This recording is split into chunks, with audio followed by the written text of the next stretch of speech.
goes on. So what do they have again? Paraformaldehyde. That's what keeps the brain tissue fixed. Okay. Okay. So shall we take this particular brain out and take a look? So if I touch it from my bare hands, what will happen? Probably not a great idea, because you might have a situation in which you might get some rash. Okay. Because there's paraformaldehyde in it. But I can give you some now in your hand. Now I can give you the brain. This is a goat brain. And it does in many ways resemble our brain. As you can clearly see, it has a lot of these folds, right? Because most of this tissue is folded now. So that's the gyri and sulci of the brain. That's what you imagine when you see a human brain. But this is a goat brain. But is my brain like this? Your brain is bigger than this. It's about 1.5 kilograms. This is clearly not 1.5 kilograms. This must be about 200. But does it feel the same? It feels the same if it is fixed. The human brain would feel the same if it was fixed. Okay. And so if you were looking at a fixed human brain, it would be larger. It would be about this much. And this is much smaller. But many of the structures are shared between the goat brain and our brain. Tell me one major difference between our brain and goat brain and one similarity. Okay. One big difference is if it was a human brain, the cortex, which is this part, would be much bigger. You wouldn't be able to see the cerebellum because the cortex would have expanded and flowed over the cerebellum, tucking the cerebellum underneath. So this would not be visible in a human brain as easily because this has become so large. In evolution, this has grown so big that it has flowed over it on either sides and this has got tucked in. Okay. Okay. The other big thing is, you remember we stand on 2 feet, right? So we're bipedal. So this, imagine if this was a goat, this is its head and it has 4 legs.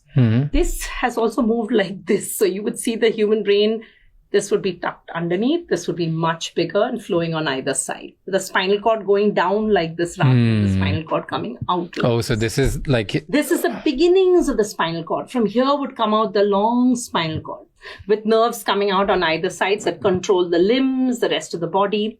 That's one obvious difference.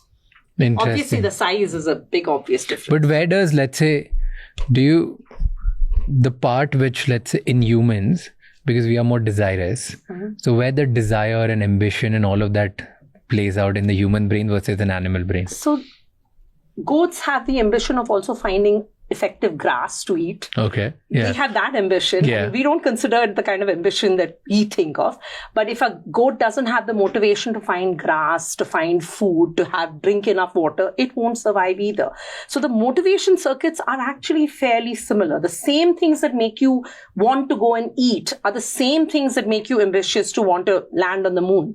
It's the same underlying circuitry. It's just that it's doing very different things in humans from goats. Okay. But goats have motivation circuitry. Without motivation circuitry, the animal will not survive. And physically, where is it? If you can point out. It's in a structure called the ventral tegmental area, which will be right underneath this. So if you go underneath that, there's a structure there called the ventral tegmental area.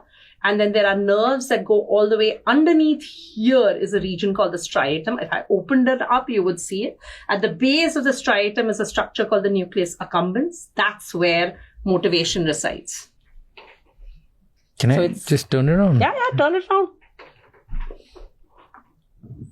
So this is where... and in humans also it's similar.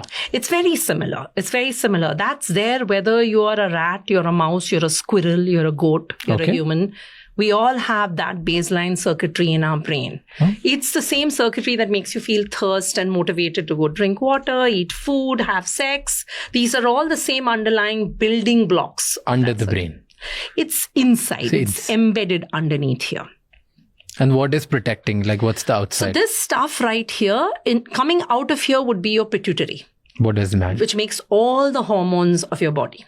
The testosterone, the estrogen, the thyroid hormone, all of those hormones that go everywhere in the rest of the body and do the job of, hormonal control and metabolism, come out from a little stalk, which has now gotten chopped off. But here's the hypothalamus and the pituitary would emerge from here.